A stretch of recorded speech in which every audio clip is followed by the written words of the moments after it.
All right, it's 11 o'clock. We'll go ahead and get started here. Thanks again for joining us today. Today's webinar is being recorded. It'll be uploaded on our YouTube channel, which you can find by either searching Spear on YouTube, or you can go to our website at eepartnerships.org, or eepartnership, no S.org, under our news section, and you'll find our resource page. Once you're on our resource page, you'll find a link to our channel.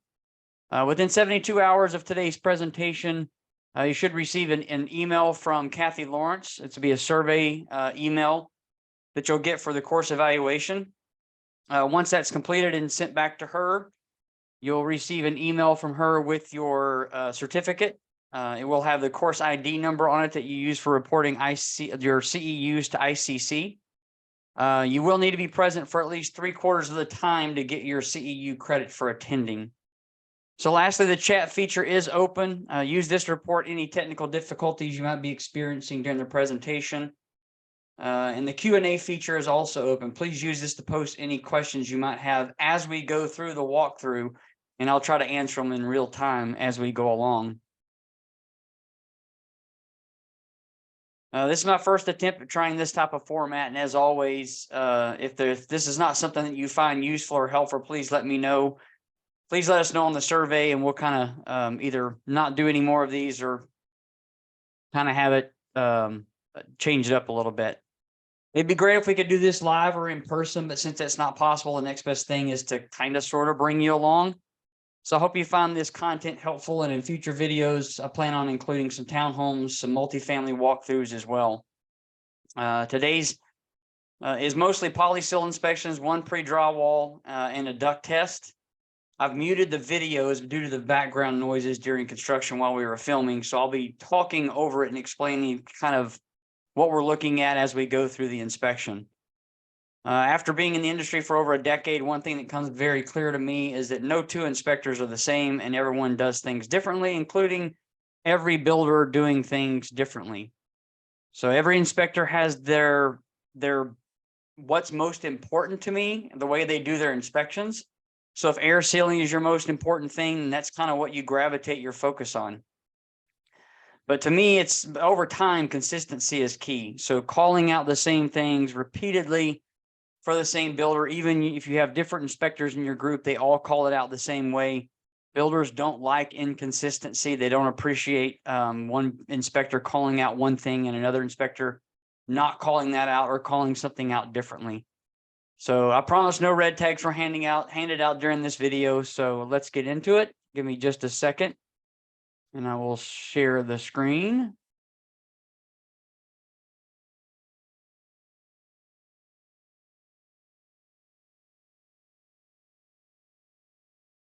Again, post your questions as we go along. I'll try to answer them in real time as well. And if you have any difficulties with the webinar, just go ahead and use the chat box to kind of fill me in that something's going on. So with this, we're just walking up on this job site. I'm going to start doing an inspection for a pre-drywall. We were hoping it was a pre-drywall. It turned out to be that it was just a polysill. So I went ahead and inspected that. I always like to start my inspections in the same place, usually walking into the garage, then kind of spinning around, inspecting the garage, looking at the garage wall, looking for air sealing on the band joists all across. My apologies if it goes a little too fast. It's my first time running through it. I'll know next time to actually slow down a little bit. But looking at the band joist and then following the band joist along the top of the garage wall, most important, looking at the separation. If the wall comes in a different depth, there's a separation there on the band joist and it's sealed. I'm seeing that there's also enough spacing there for insulation. Walking around, each room to me is specifically on its own, and you verify every 4 corners of that building. Here, I actually noticed that there was a bath fan exiting the band joist. It was left wide open. There's also a wire chase that goes through there. And you'll see in a little bit that that's actually, well, you can see there it's attached to the staircase, which brings up a lot of openings into the stairs to bring in a lot of air from that. Checking the band joist at the end of the garage where the subfloor over is conditioned room above it. It's just making sure that that's actually closed off on all 4 corners. There's no breach into the garage. I also verified and make sure, is there a seal underneath the base plate of the garage? In this house, there was not. They apparently see that this is an interior wall, not an exterior wall. But for energy, that's an interior wall in our world. So that needs to have complete separation, needs to have a seal gasket placed underneath the base plate. I'll just say this with a caveat. This is not things that we would, normally red tag right off the bat. If a builder's not custom to doing that, this is conversations that can be had with the builder to discuss kind of what's important and what needs to actually be looked at and focused on, and possibly change in the way they do future builds. Checking all the corners, making sure there's no bypasses on each of the corners for the garage, where that actually intersects with the interior of the conditioned space. Checking that little corner there, it was kind of a pocket attic over that. Going back to the garage, looking at the shear wall for the garage wall between separation of conditioned space and unconditioned, making sure that underneath the water heater is actually blocked and sealed. They dropped T-ply all the way to floor to that T-ply. That's to the base plate. That was a good way of doing it. Then just kind of going through the house, working. To me, I always worked clockwise with the home. Just walk into the garage area, check the band joist again from this side of the house, verifying that the separation between two different walls have that band joist completed and sealed. Checking all plumbing and pipe penetrations that come through that garage wall and the kitchen wall that's there for the conditioned space. Following the piping to the top, making sure that that's all sealed. Checking the floor, we actually have piping come through the concrete, making sure that base plate is sealed and recreated where they cut it from the piping. Following the water lines, making sure, checking the corner of the garage wall between conditioned and unconditioned as well. With that one, they kind of put in my opinion, the stud in the wrong place. They could have put it closer to the garage where they could fully insulate that wall all the way to the edge. Another conversation that could be had with the builder itself.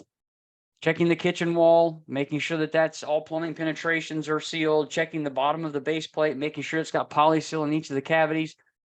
Not using advanced framing here, doing just the two stud V corners that's uninsulated in the corner. Code actually says that that needs to be insulated. They need to be doing a California corner or a two stud corner there. Again, conversations to be had with the builder, not necessarily a red tag at this point. Making sure the base plate has a gasket underneath it and that it continues throughout the house. Sometimes that's harder to see with the poly seal there, but when you see it sticking out, you just kind of verify that it actually is there. Verifying that headers are insulated. They're not. They're just filled with OSB wood. That's not insulated per code. Code specifically calls out that that component needs to be a minimum of an R3 per inch insulated.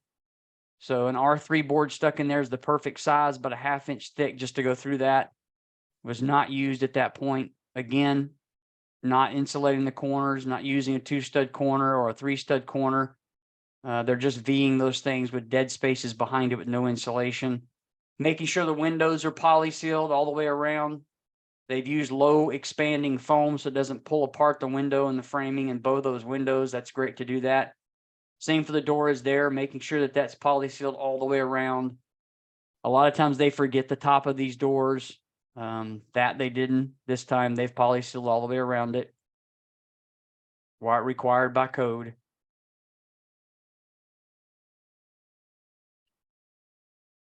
I decided to check the outside, just verifying that T-ply is following the nailing patterns about every 3 to 4 inches max. They've stapled that. They've done a pretty good job of it. They've tilted the staples a little bit on their side, but for the most part, it's all stapled at least 3 to 4 inches maximum in gapping. So that's the great way to do it. They used a combination of zip board and T-ply here, but they've used the zip tape on all the seams, which is really a good air barrier and a completion of that air barrier on the outside as well. Making sure the vertical staples also match on those 16-inch on centers. Making sure those are stapled correctly. Got the drainage at the bottom done correctly. The windows drainage is done correctly. The flashing, the attention to detail there, they've actually done that as well. Looking up into the kitchen, this builder actually used can lights in the kitchen. A lot of them are actually going just to boxes, but making sure those are airtight and IC rated. So making sure they're insulation contact. They've got the gaskets on it right now. Not sure how long those gaskets will actually still be there. Sometimes those things get pulled off and then no one replaces those. And so those have got to be sealed at the time of a final. So making sure the gaskets are present at this point. Now just kind of following the band joist that's between the attic and the conditioned floor above that doesn't go all the way to the exterior. So now just making sure they've created a band joist. There's a definite separation. They've got air sealing measures, polysealing all the piping, polysealing all the seams, polysealing the wire penetrations, also verifying T-ply on that second floor could have been done a little bit better. They didn't use zip tape on the seams. They're assuming that it's tight enough, which to me is still an exterior wall when you're looking at a attic separation. I noticed that floor didn't go all the way to the end, so I'll follow the band joist in the subfloor, making sure they've created that completely and following the second floor walls. It's tying back into the garage wall. It's been poly sealed on all the joints. So I go back to where I was a second ago, go back to this exterior wall. This builder does not pre-insulate the back of the walls on chases and or fireplaces. That needs to be now insulated and T-plied and sealed on the inside. They've done a pretty good job of sealing the top. It's rare to see that they've actually used a low expanding foam, I think, around that collar. I zoomed in on that. That's probably may not be okay with the fire marshal. He may call that out, or the city inspector may call that out as being not to be used. There should be an expansion gap there. Making sure that the wall that actually extends up into that second floor, it's just an extension. The top plates actually meet, and when you see on the master side, it's actually vaulted down to that lower top plate. Just verifying there's radiant barrier there. It does go through that. There's a hole in the top plate that needs to be poly sealed. That's kind of a pennies when you're looking for dollars kind of a thing. Yeah, it needs to be poly sealed, but if that's the only thing, that's not a huge deal. Just making sure all the top plate penetrations are sealed. Verifying now we've got the fur down, the actual vault that's come down, meet that lower section, that the actual what looks like a knee wall in the attic is not, because it's the same height on both sides. So it's unconditioned on both sides. Nothing needs to happen there. Again, looking at the corners, making sure that hopefully we're using insulated corners. They're not, still just using that V. They've done a really good job of poly sealing all the top and bottom of the cavities for their exterior walls. I kind of look at this again and just making sure, yeah, they're not insulating those corners as they should.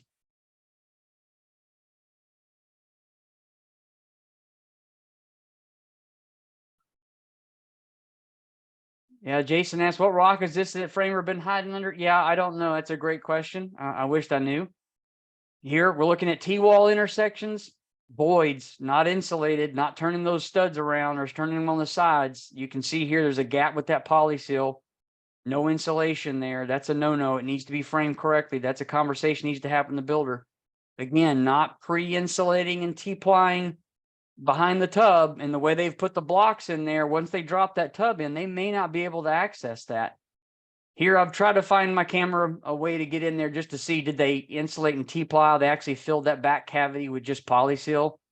Polyseal does not have the same R value per inch as insulation. That's why the code specifically calls out that walls behind separating exterior bath and tubs and showers need to be insulated. That's not, looks like there's a hole there. They've taped it. So it's got a good air barrier, but it's going to be tough to get that insulated unless they fill that full of insulation.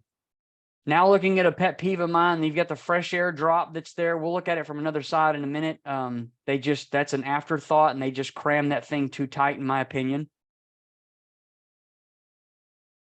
Just again, every time I'm in a room, I make sure I look at all four corners of each room to make sure that all the top plate penetrations are sealed, making sure it's all done correctly. Make note of the fact that they're not insulating the T-walls. They're not insulating the corners. Here's another dead space behind that T-wall. That's a big one. That's a 2x6 that's there. That's a big uninsulated section. Now we're looking at the fresh air that comes through there. This one's okay. They've sealed it at the top. It's a little tight at the bottom where they try to bend it into the outside.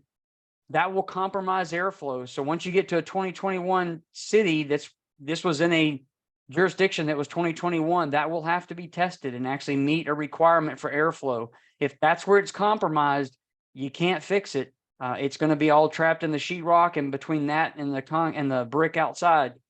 Verifying band joist. Again, following the band joist, separating second floor to the attic over the first floor.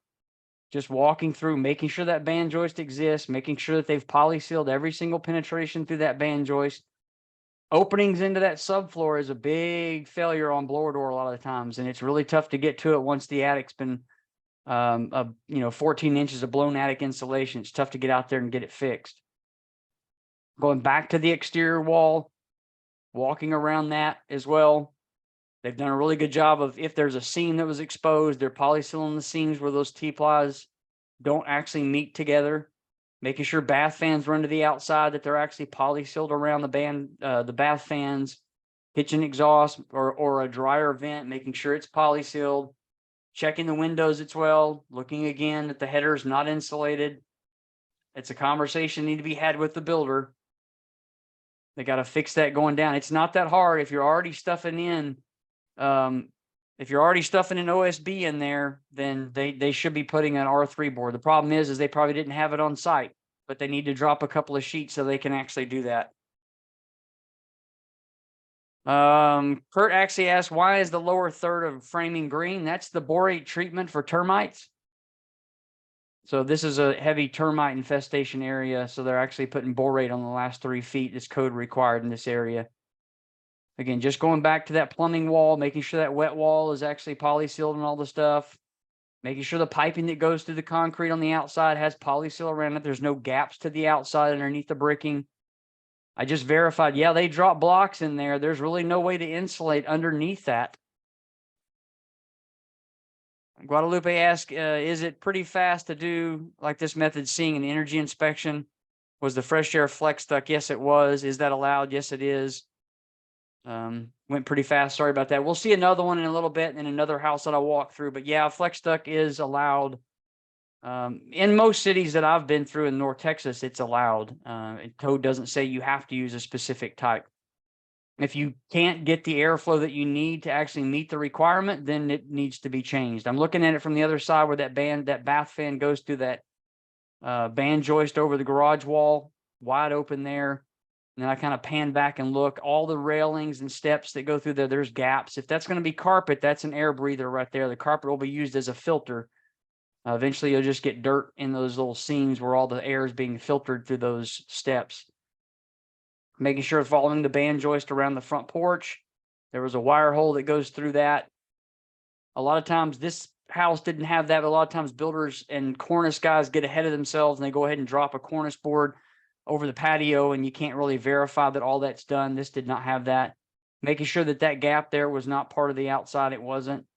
Following the band joist all the way around. Just verifying all the penetrations are sealed. Here, the low volt guy missed his wire hole. They got poly sealed, but he missed it and ran it right through the subfloor. So that's either going to get covered with sheetrock or somebody's going to cut it when they actually hang the sheetrock.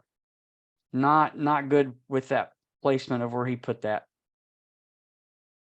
So yeah, sorry if I go a little too fast. I will slow down in future videos. Looking at the attic wall over the stairs, over the entryway, they've put a return up there, making sure it's poly sealed on all sides. And now we're going to head upstairs and take a look at upstairs. This is the house I've taken photos before it got poly sealed. If you've seen a previous webinar, you'll recognize the photo in a minute about where we're going to be. But just verifying this landing here is poly sealed where the roof intersects that on the exterior wall. Make sure they've capped the top of the chase. Again, no pre-insulation and no pre-T-ply on the back of those chases. That'll now have to be done. It's hard to do when there's a duct in the way sometimes. That's not too bad, but when there's 2 or 3 ducts in there, it's hard to do it. So having a conversation with the builder about getting pre-insulation done and having T-ply, another corner that's not insulated. Just verifying the interior corner that's a whole stud pack that's right there, but that's used for load bearing. They've got a little bit of band joist and a support beam that kind of takes up that lower section, not insulated. That's kind of tough to see, but I don't know what else they're going to do. They can insulate the underneath side over the garage. Verifying that picture window is done. They didn't put framing in there to hold insulation. I hope they can put enough insulation there to hold it in place. Again, the top beam, the header there, the way it's framed, I mean, the insulation is going to be on the outer part of that wall, so that beam doesn't really matter as much. Looking at the game room here, verifying that, yeah, it's polysealed on all the piping, the plumbing, the wiring, the low volts, the TV drops, another corner not insulated. Now verifying, yeah, this is a vaulted ceiling, just making sure, yeah, is that a knee wall? But no, it's not. It's also vaulted on the other side to meet that same height, so doesn't need to have a block or insulation put in that. This is what I was talking about a second ago. This is the media room. This is a double wall in front of that, at the back of that media room. They still yet have made the call out to have it blocked. We'll see more of it in a minute. Just following the top of that band joist, or not band joist, sorry, the top plate over that, and where it's vaulted down, making sure that's not going to have to be blocked. It does not. They've done that all the way around. They did a good job of dropping the blocks below it, so when the sheetrock goes up, there can be a gasket there to seal it off from the breaching into the attic. HVAC stuffed in there. Another corner that's not insulated. Making sure all of that's sealed. There's the roof line that goes there. The blocking's done correctly. It's all poly sealed with that as well. Now we're back to that media room front there. You can just already tell that it's just going to be a problem with that. They just really are not sure. And they're going to have to block and seal that at the top. That's the only way they can do it. And that's blocking and sealing around those flue pipes, all the low volt wire drops.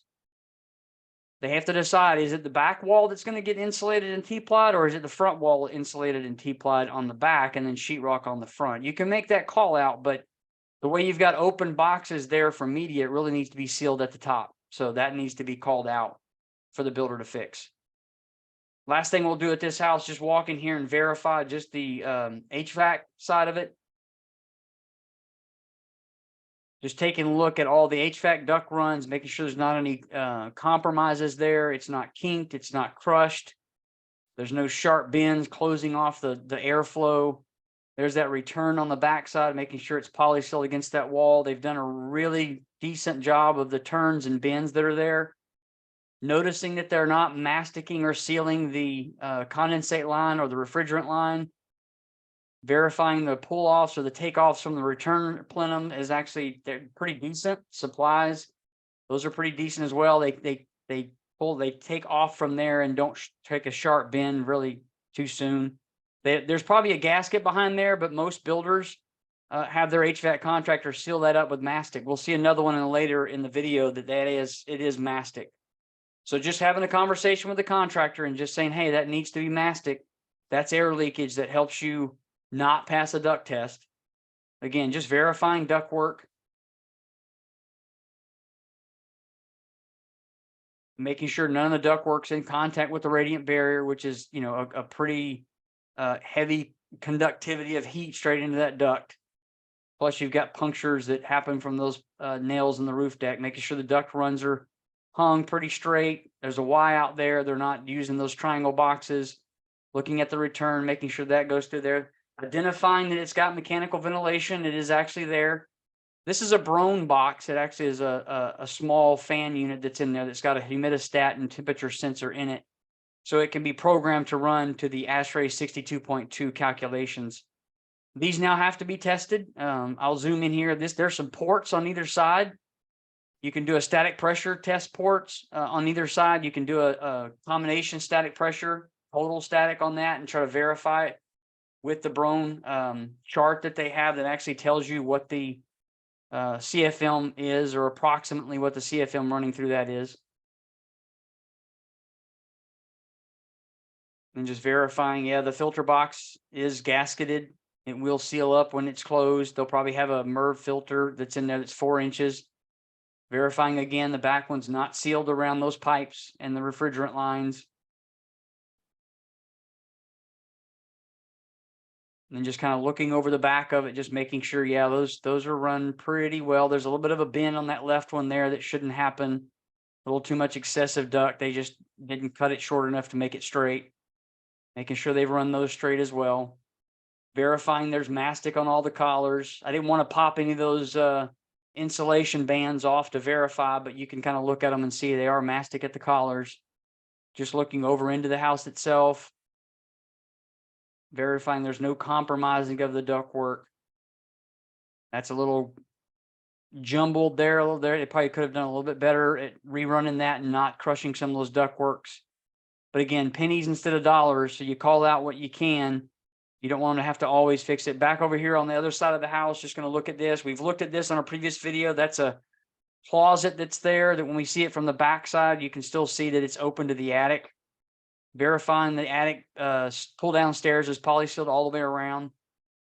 There's that wall that needs to be T-plied and insulated on the back because the room on the other side is higher. It's an attic knee wall. Here they vaulted one side of it, but the other side of it is high enough to where that's an attic knee wall. So I'll get to that one in a second. Just verifying there's blocking up there at the top. They've done a really good job of blocking and sealing that. There's little gaps on either side of it, but not a huge deal. Going into this closet here, looking at it from the other side, you can see that's a knee wall now. It needs to be blocked and sealed. They didn't T-ply it. They're probably just going to insulate that. It needs to be called out. Surprisingly, when I turn the corner here, you'll see that somebody did call out in that little triangle section at the top, actually verifying first the chase is actually sealed at the top. All the way around. Then there's that triangle there. Somebody's wrote in poly seal that it needs to be blocked. Well, if they're going to block that little triangle, then the whole other side of that wall needs to be blocked as well. So not done, needs to be called out.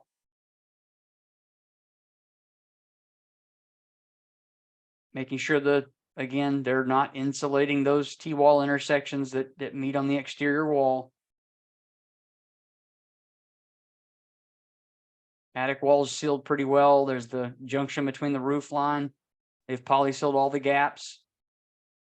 Baffles are installed. They extend far enough to be beyond the blown attic insulation. Here's a knee wall similar to what we just saw that they blocked and sealed, but they didn't block it and seal it from the other one. Here's an uninsulated kind of a chase here. It's pretty big behind the bathtub. Just verifying again, not pre-insulated, not pre-T-plied. They're going to have to insulate and T-ply the back wall. So I kind of zoom in on that part of it, looking at that. They're going to have to come in and T-ply, actually insulate it and then T-ply it. Can't use netting. You got to have an air barrier on the inside as well. That's code required. Another wall that's not really being insulated. Then noticing that that bathtub actually intersects that being that that's not really a conditioned space, it probably still needs to be blocked in the back of that tub and insulated. So we look at it from the other side as well. So T-plying underneath the bathtub, insulating it, and then T-plying the back of that inside that chase as well, making sure that that's blocked off from the unconditioned space. Even though that's kind of in a conditioned area, it's unintentionally conditioned. And then just going to kind of shoot up in this attic real quick. A, make sure that it's poly sealed again. B, make sure it's got weather stripping on the door. That little black line you see there, it's a little rubbery gasket that's a weather stripping on it. And just kind of shoot up in here and look at the duct run, make sure there's no compromises. There's a little bit of sag there in that big one. Not much they can do with that really short attic. Making sure that the junctions, I put my hand on that. I didn't really see it in the camera, but making sure that's not just a stab and stub where they've just taped it together. There is a collar in there. They've done a really good job of the HVAC contractors putting these things together. Same thing with that. That's not a cut and stab. That's actually been done with a Y. Another house here. This is a different company, same community, different company. This is one company that I worked with when I was with the other company. So we worked diligently with them, and they're really good about how they do their insulation and air barrier techniques. We've seen this in the past, though, that they actually go to more extremes. They caulk all the nail heads on their T-ply. They put tape along their seams. They didn't tape the horizontals. I don't know why they don't tape them. They tape the verticals, but not the horizontals. They still need to tape the horizontals and block that off as well. You'll see it again here. There's a horizontal line across there that's got some air that can be bleeding in from that. If it meets up with a framing member, that's a good airtight seal, but if it's missing it, it's going to have a gap. But as you notice, I'll slow down here in the video in a second, but as you notice, they use gasket on the outside of the wall and picture frame. So you'll see, I'll zoom in, there's a pink gasket there. After talking to them and trying to hit lower ACH targets for North Texas when it was 3 ACH in certain areas, They've decided that this was the best thing for their building company to do, is to picture frame all the exterior walls with gasket on the outside, even on the verticals as well. They T-ply, or they put pink gasket on the vertical sections as well on all the corners, and then they put up the T-ply over that. And then they'll also drop that gasket on the inside around the top plates and around the windows when the installation company comes in. But you can see it's around all the doors as well. This helped them achieve a really tight ACH overall. I mean, their averages fell to really in the 2s to 3s. I've got someone here. I noticed the suspended attic ductwork and the attic was sealed from the outside. How would the installation fit into that requirement that the duct be buried? Yeah, that's true. Let me pause that 1 second and just read that. I noticed that the suspended ductwork in the attic, yes, they do that a lot up here, and the attic is sealed from the outside. How would this installation fit into the requirement for ducts being? Yeah, they'd have to hang those completely different. You can't have them hung like that at all. It'd have to be on that attic floor, and that's why we don't see builders up here really doing that.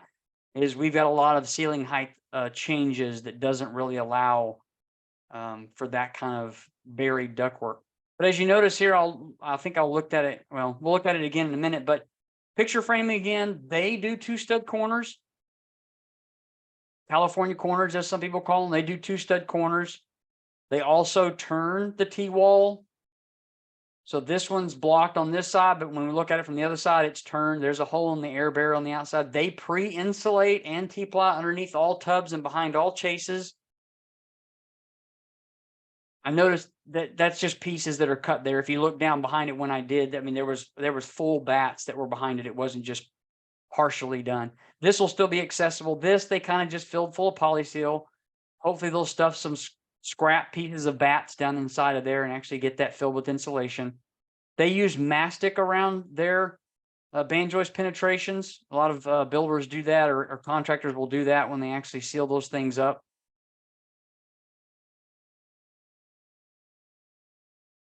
Polysealing on all the band joist penetrations.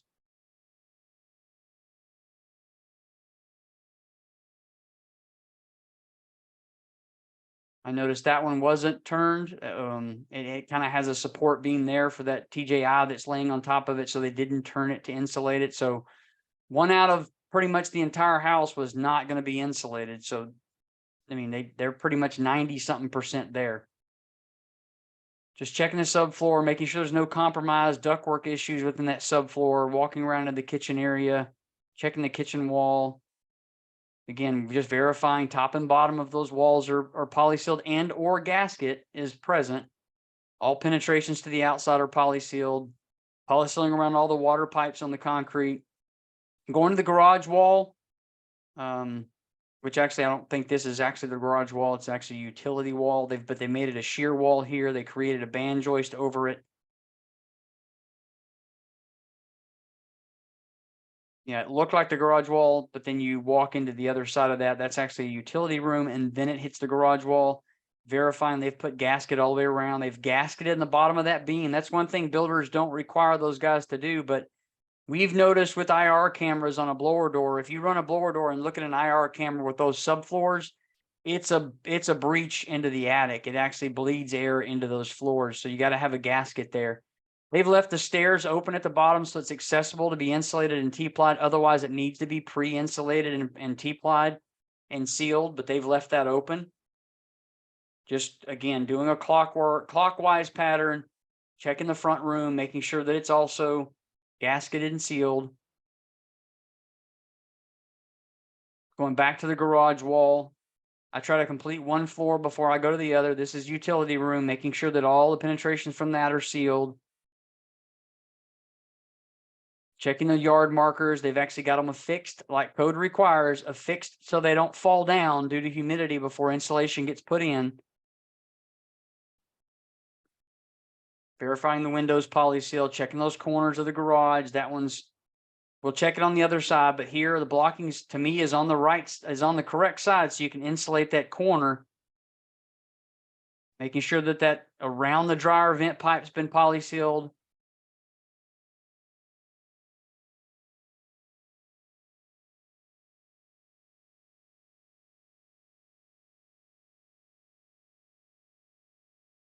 Now I'm going to walk into the garage and verify from the other side. Bill rephrased the question. The duct and the pictures are suspended. Are they not required to be buried in insulation? No, they're not.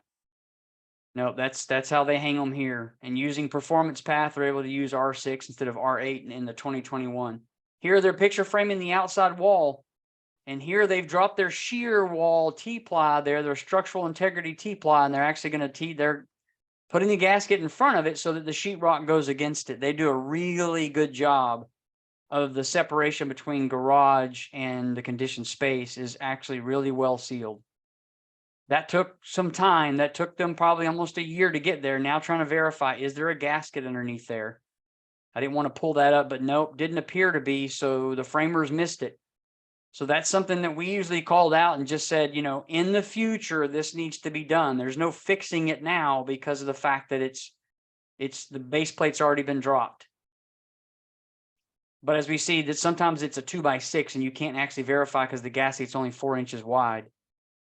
It looks like it may not be there, but it is. And this corner again, just verifying, yep, they've turned that stud. It's insulated, it will be insulated to a minimum of, you know, Energy Star says minimum of R6. Code doesn't say what it has to be. It just says that the corners should allow for insulation.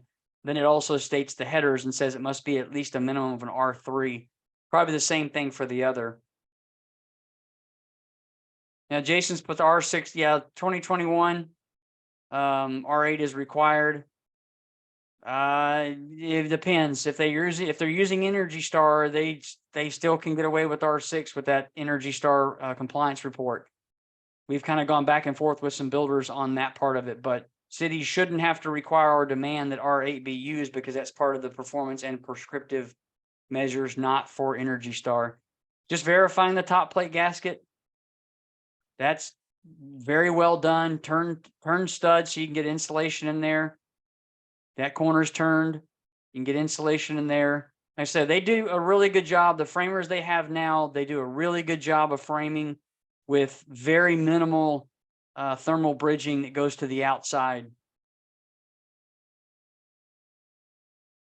Looking at some return pathways over the doorway. This is code only, but we're still just verifying there is a return pathway. They don't use dedicated returns in each room. They just put overhead door bypasses through there, or they'll use jump ducts sometimes into a jump plenum.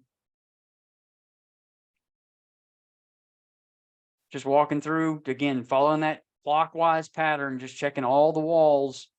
Here's one here that they didn't do. So that's the second one we caught that was not insulatable, if that's a word.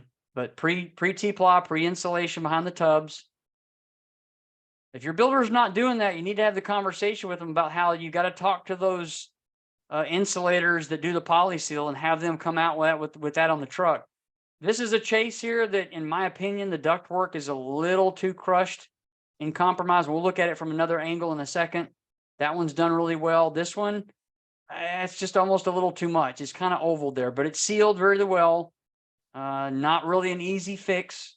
Just kind of maybe telling the builder this has already been inspected by a third-party verifier. He called this out, basically stated that it needs to be poly sealed. I didn't see a lot of items that were marked up here. This company here does a really good job. Their lists are really, really short on what needs to be fixed, and usually it's just an oversight of a low volt wire or something or two that's been dropped.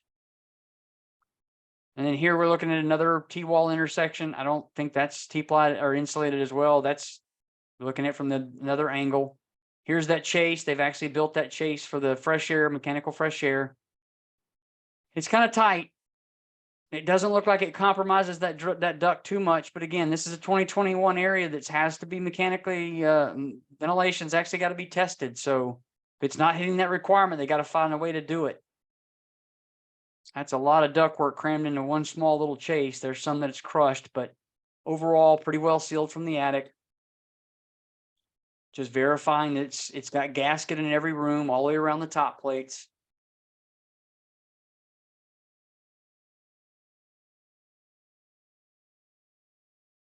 Checking those yard markers again, making sure they're affixed to a purling or a joist or any kind of other supports, just making sure that they're going to stay upright before falling down before insulation gets put in.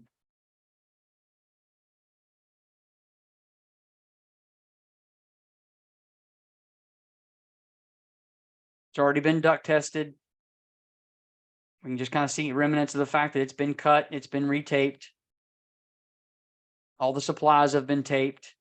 Just making sure that the junction box here is actually supported correctly. There's not any compromising of the ductwork. There's not any sharp bends or crushing around that plenum box. They did a really good job with that. Just looking at it from a different angle, verifying what's the R value of that. They did use R8 ductwork here. This builder had been using R8 for a while because they just build the code only using performance. So it's the 2021, needs to be R8. But they started implementing that before they got into cities that were building R8, so they had the supply and that the contractors knew that that was going to happen and be part of what they needed to do. Verifying the boxes on the ceiling are all poly sealed. Making sure the attic access is poly sealed and it's got weather stripping on it, which they do. Again, just going to check the ductwork, making sure it's hung correctly. It's not compromised. There's no sharp bends, no kinks, no crushed ductwork.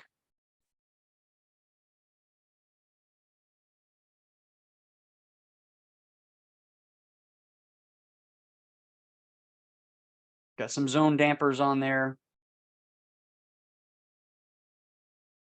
Making sure that they did mastic the condensate lines. They've mastic around the refrigerant lines. That's really how it should be done if you want an airtight as possible for duct testing. Mastic around all of the collars, and they've mastic the insulation to it, which we've talked about that in previous videos about that's not really ideal. And there's the Brone box again for the fresh air, making sure it's there. It actually stubs at the end of that return.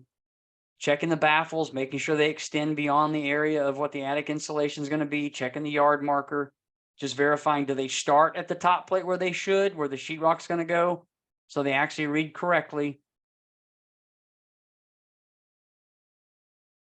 That duct's a little compromised on the end there at the beginning where it comes off that junction box, that zone box. Just kind of shooting my camera up through there, making sure all the ductwork, there's no crushed or kinked or sharp bends.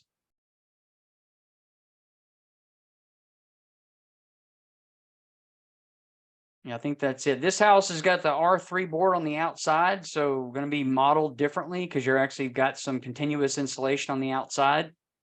I walked in on this crew. They were actually poly sealing as I was there, so I didn't get really too much in their way. But we've talked about this in previous videos, making sure that R3 board, the nail patterns are A, that they're there, and B, the gun was set to the right pressure so it didn't blow holes through all of that and puncture it too far. They've taped all the seams. They should also tape where the nails are, but I understand that's an added measure with a lot more cost. Just verifying it's all pieced together correctly. They've actually taped all the seams. They did a really good job of putting that board there. There's different companies butting together, but they're all the same depth and thickness, so they meet at the same depth. So it's not going to have a possibility of having separation on those seams. Looking at it from the inside, see the top plate gasket. This was another company that was different, same community, different company. They are using the top plate gasket. The guys were installing it at that time. I zoomed in on this, but they were actively poly sealing when I was there. So there are things that you'll see that's not poly sealed, but they have the gasket. Did not insulate the headers. Another conversation that needs to happen with the builder is insulating the headers. That's a big header too. That goes expanding the entire length of that wall, that room. That's a 2x12. It's, I think that's a lot of thermal bridging that happens. That's why code requires it to be insulated. They've done the T-wall intersections correctly. They can be insulated all the way to the corners, minimizing that thermal bridging. There's a hole in the wall there. They put tape on the outside, but probably needs to be done a little bit better. They've blocked that instead of insulating it. They probably should just fill insulation. They did some ladder blocking, which is really good. So they've got some advanced framing techniques that's happening throughout most of this house, but they've got some things that they could do a little bit better, like insulating those headers. But thankfully now we see ladder blocking being done correctly, minimizing that thermal bridging that's happening on those T-walls. Just verifying the top plate gasket. I didn't spend too much time in here. It was a single story, and like I said, I didn't want to be in their way as well, but we've got just a few more things to look at. There's the garage wall, just verifying under the water heater, is it blocked and sealed? There's some gaps there. It probably needs to be poly sealed, but they've got some blocking.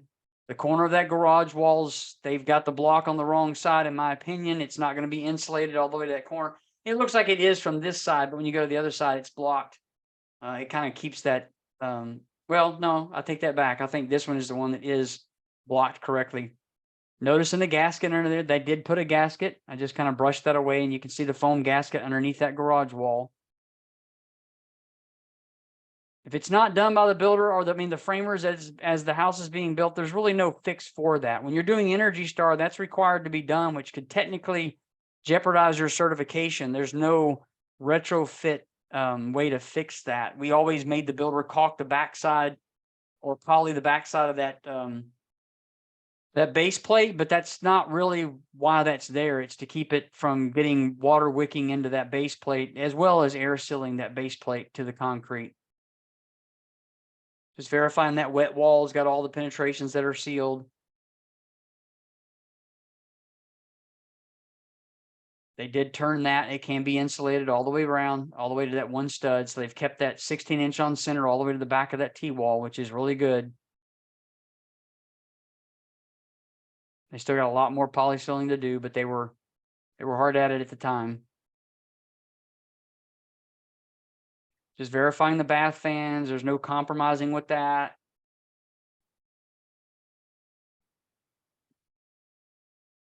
They haven't poly sealed the top of the boxes. Ladder blocking done well behind that. There is T-ply on the backside. They did not pre-insulate it. I tried to get a shot here, but I'll go into the tub and get a shot from there. So they've T-plied it. I didn't see any pre-insulation, and now that it's blocked, there's really not a way to insulate it. Thankfully, they've got R3 board on the outside, but it's supposed to still be insulated underneath that tub. So hopefully that whoever the energy company is, they'll call it out and just say that they need to stuff that full of insulation behind there to get it insulated. Polyseal on the top and sides of all the exterior walls. They actually just polyseal the top. They probably hadn't got around to doing the bottom yet. I don't know of anybody that doesn't do that. Fresh air being stubbed out on the side. It's got mastic around the R3 board where it goes to the outside. They've got that's just a jump plenum right here. They've got jumpers that go into that, and then it's a return back to the unit. So no dedicated or over the doors. They just put jumpers in those rooms, just verifying it's got a pathway back to the unit.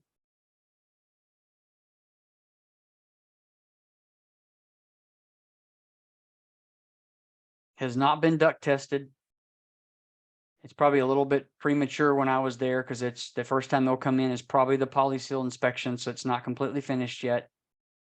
Just verifying from the floor. I didn't get up in the attic, but verifying the ductwork was actually done real well. No compromises there. I started to go in the attic, but they don't have a pull down, so I did not attempt to try to get there. Just making sure from the back side of the garage, you can see it's turned. They can insulate that corner.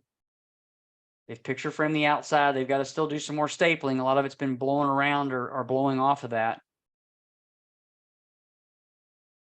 But the gasket on the base plate continues all the way around the garage wall, so that's really good that they did that. Looking at the garage corner, they can insulate it all the way to the inside of the interior to keep that continuous insulation or a continuing of the insulation thermal barrier all going around that wall.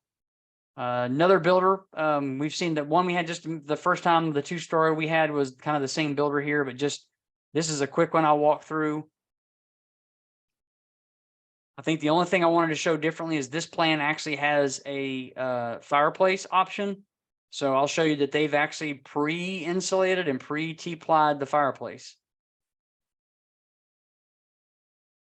So as I start to make my way around, I realize that this is actually the same floor plan that we just walked.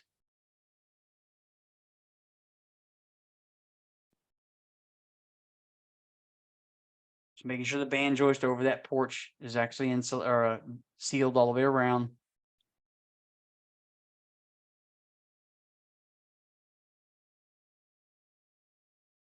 Either ladder blocking or studs that are turned on the corners on the T-walls done really well. They've pre-insulated and pre-T-plied underneath the shower seat. That's how it should be done.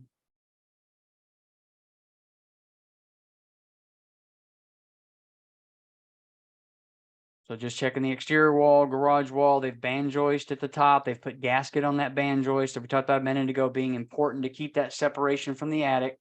That sheetrock's not perfect. It will hang down just a centimeter, millimeter, just a crack enough to get that. Here's a pre-insulated and pre-T-plied back wall of the fireplace. This makes everything so much easier to do if they actually do that before the fireplace gets dropped. So there's a hole cut here for the gas line that's going to come out, but I actually use my finger, go up in there just to see, do I feel the insulation?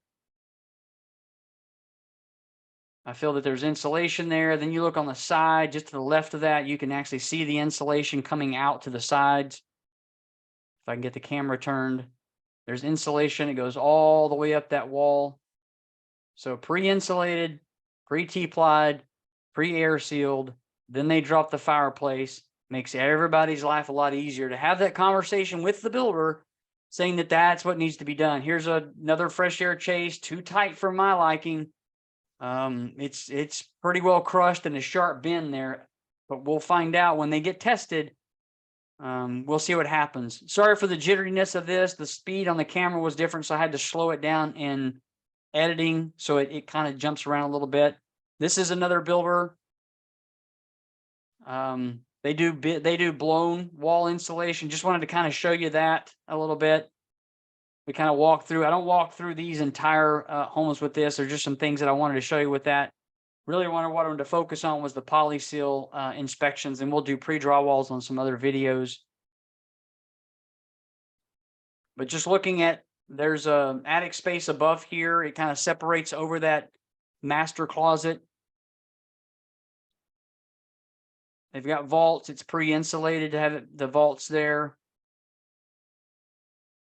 They've pre-insulated the floor over the top where it actually is breaching into the attic. There's a gasket that's already been called out there. They've already spray painted. We were there at a re-inspect, and it didn't look like everything was finished. The builder had called it back in for a re-inspect. Only half the items were done, so it was still kind of been left at. We called the builder and said, look, this wasn't ready for re-inspect, and he was going to call it back in for another inspection. I just go back and look at that floor again, making sure that the band joist that's created is in the right place, sealed on all sides, and has a gasket below it. So thankfully, whoever the energy company is with this group, that they actually did do that. So yeah, there's the gasket following the band joist. They've insulated the band joist on the attic side, or actually on the in condition subfloor side. So there's the gasket, runs continuously. R22 in that subfloor block there, and then it goes into a conditioned subfloor above. So that was the breaching of the attic over the owner's suite. There's some 38 mixed in there as well.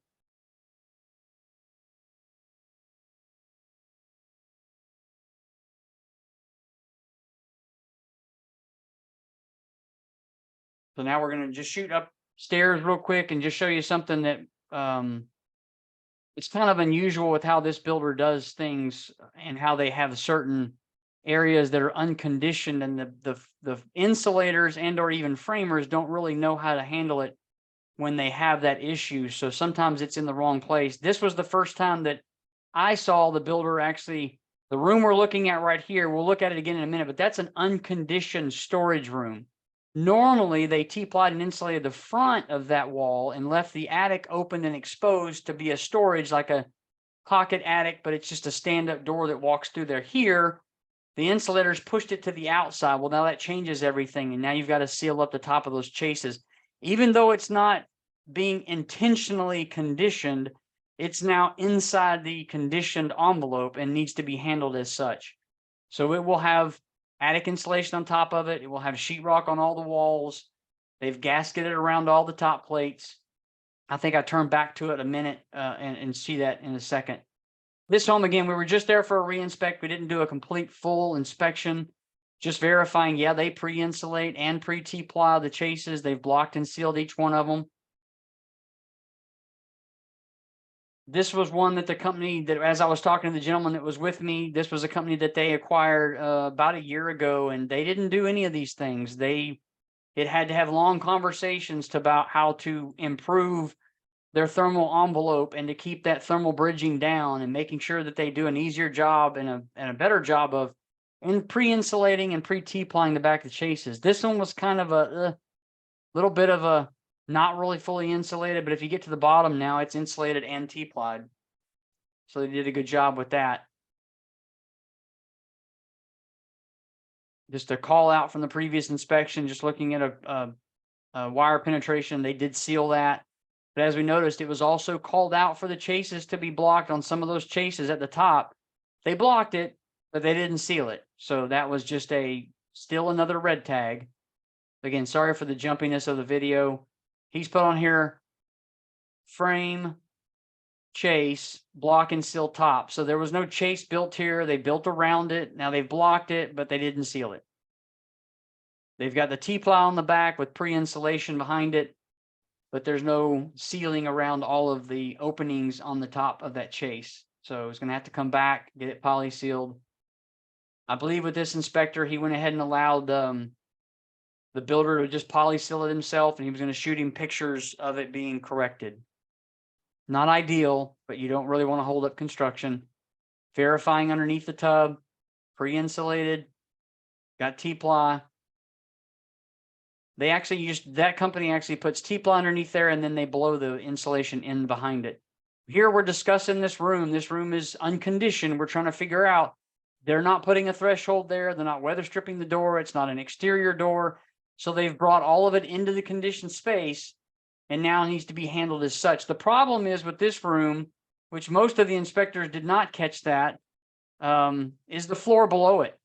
So if this room is not conditioned space and it's open to the attic and they've insulated the front of this, the floor below that is now part of the attic. It's basically just a service deck on the attic, and now has to be sealed and insulated underneath when it's over the conditioned space. And a lot of times that was missed in their inspections, but here they've decided to push it to the envelope, and now that floor doesn't have to be insulated.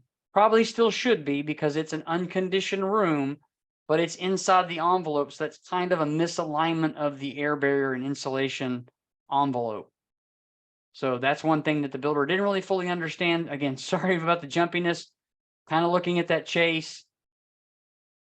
Not sure why it sped up so much with that, but looking at this chase, really compromised, blocked at the top, but not sealed. It's always an afterthought. The duct gets run from the HVAC company, then the framer comes in and just goes, I'm just going to make it as small as I can. Not ideal, especially with it now being, this was not a 2021 area. This was a 2015 area. It doesn't have to be tested. So it just has to be verified it exists. So they weren't really worried about it being crushed. But to me, that defeats the purpose of mechanical ventilation. It should be fixed correctly. This, just looking at it again, there's no blocking. There's no top plate here. When you see a floating gasket without a block behind it, it's not even functional. The air is going to go up and around that and bleed in from the attic itself. We know the sheetrock's going to have a gap here. It's going to bleed down into the wall. It's going to bleed and find any opening that it can to come out into the home. This can be noticed on an IR camera when you actually run a blower door. If you've got an IR camera, you could see the breaching into the attic. So that should be blocked. That chase, they blocked it, but they didn't fully seal it.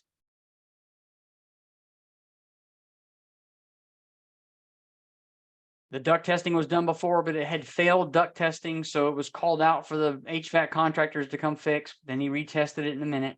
We'll see that. I'm looking at it from the other side. I think we just saw that fresh air. I'm looking at it again, but just compromised, crushed, afterthought.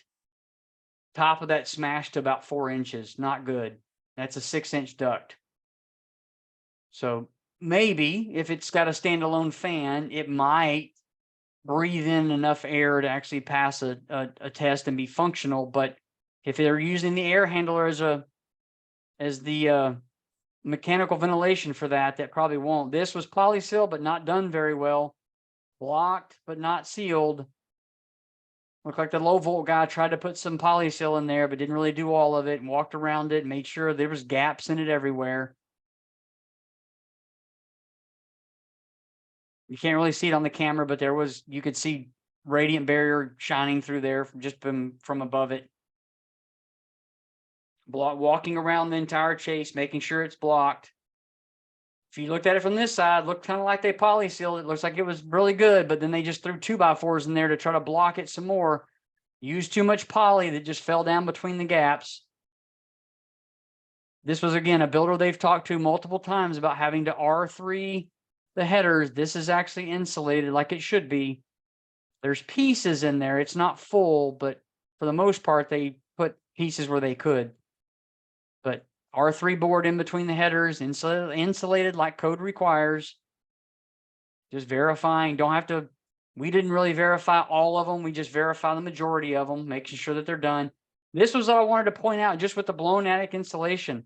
In the house on the wall was a certificate that said it was R15. When I pushed on that wall, it did not rebound. You can't really see my hand because the netting's pulled tighter than the insulation. The insulation should be bulging more than that. The real way to verify that is to weigh the insulation. That means someone pulling the insulation out and trying to weigh it per the square foot and how many bags they use. But this was a kind of, again, a pet peeve of mine when I was with the other company where builders are claiming they're putting 15. They may be paying for 15, but the contractor is not doing the job they should, and it's only an R13 wall. This, in my opinion, was only R13, but the certificate said 15. As you see, there's dark gray patches. That's gaps between all the insulation. It will settle over time, but when you push on it and it doesn't rebound and it doesn't feel very tight, that's R13 all day long. Here, the condenser was moved from its previous location, so the piping was reran to run it outside, and of course they ran it and didn't have a chase for it. So right now something's going to have to be done. The builder came out and looked at it and said he'll have to build a chase there to fix it. Verifying that the ductwork's been done correctly, bath fans are still connected and not crushed as well. The ductwork here, they did a really good job of running that, but looking at it, that plenum box is kind of sitting sideways. It's not really a big deal, but it's hung properly.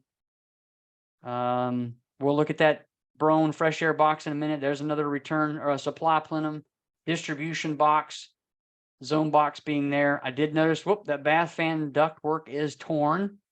So that was called out to the builder to have to do. It was ripped in half. Probably stepped on by the HVAC guys.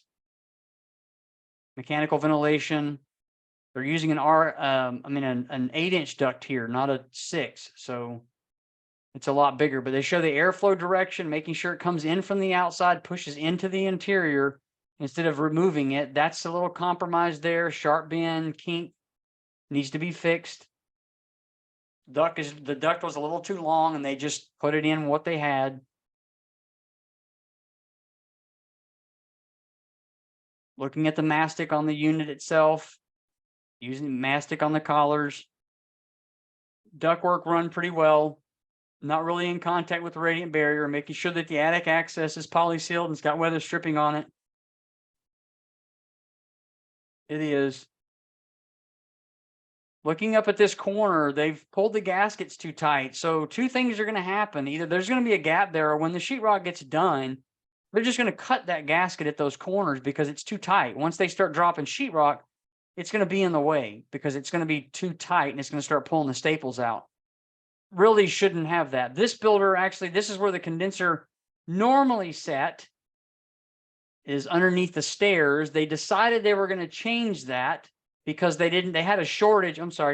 They had a shortage of the condenser. So what they could get was not going to work. And so they couldn't drop it inside this room. So as you see, there's T-ply that was there. They had moved the thermal envelope inside underneath the staircase, but now they've pushed it to the outside. They put blown attic insulation in the walls, and they've actually decided they're going to make that part of the conditioned space.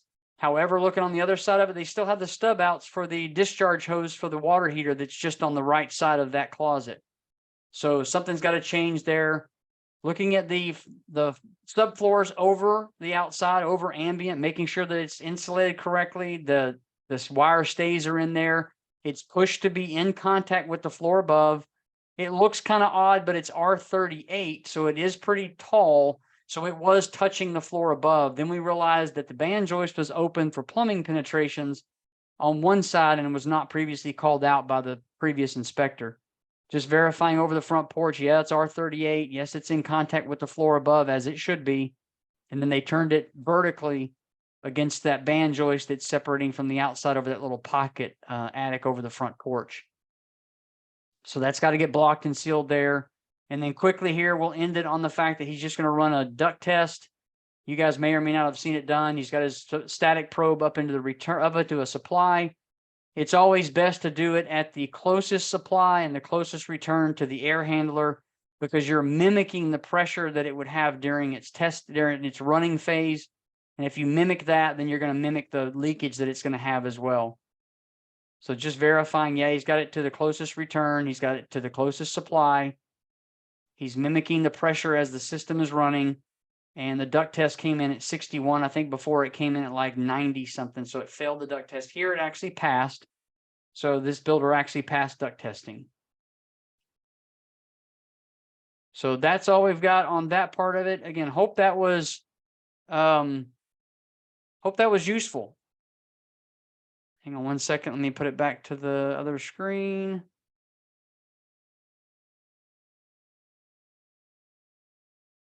So hope you guys enjoyed the presentation for that. This was something different on how we were going to do it. If you guys don't think this is helpful, please let me know in the survey and I'll cease to do this that way. But if you guys found it helpful, just walking through it, I know a lot of guys, they do it differently. As I said earlier, the inspectors are not all the same. The builders are not all the same, but consistency is key. Calling out the same thing repeatedly, not dependent on the builder, just dependent on the code, and call it out as it should be, and have those long conversations with the builders about, hey, you need to change this going forward so that it's done correctly. So I can include the final stage on the next one with the blower door. I appreciate the feedback you guys are giving me. Looks like a lot of you guys found that helpful. As I see that, yes, I will slow down on the next one. Maybe just 2 homes. Yes, you're exactly right. I will. I'm learning how to do that. That's my first time using a gimbal on a webcam. So I will correct that going forward. But we'll include some final stages where we do blower door testing, bath fan testing, kitchen exhaust testing, mechanical ventilation testing, so you guys could see that as well. Just please join us on the next webinars. We've got a rerun of 2021 IECC commercial lighting coming up on Thursday, and then a little bit of a gap, and then we'll be doing another first for me, which is kind of, are we speaking the same language? Well, I have some talking points about things that we can discuss, talk about. Again, building consistency on, just because you're with a different company in a different area of Texas, we all should be doing it the same because the code says the same thing repeatedly. It changes with code cycles. We understand that. But as far back as 2012, 15, they kind of all stayed the same. Even 2021 has the same kind of stuff that's called out per component that needs to be consistent among the builders and how it's being called out. And then lastly, we've got an update on a HVAC ventilation from Tom Merle with QFresh, doing the importance of the V in HVAC. He'll bring us up to date with some things that they've done in the market, some things they've got coming up in their manufacturing, about stuff that they're putting together to help out with now the requirement for mechanical ventilation to be tested, trying to find an easier way for the raters to test it instead of tearing into ductwork to try to get something that's not consistent from company to company. So again, appreciate your time. Thank you very much for the feedback. Hope this was helpful. We'll have some more in the future, and look to join us on March 9th on Thursday at 11 o'clock. Thanks again, guys. I appreciate it.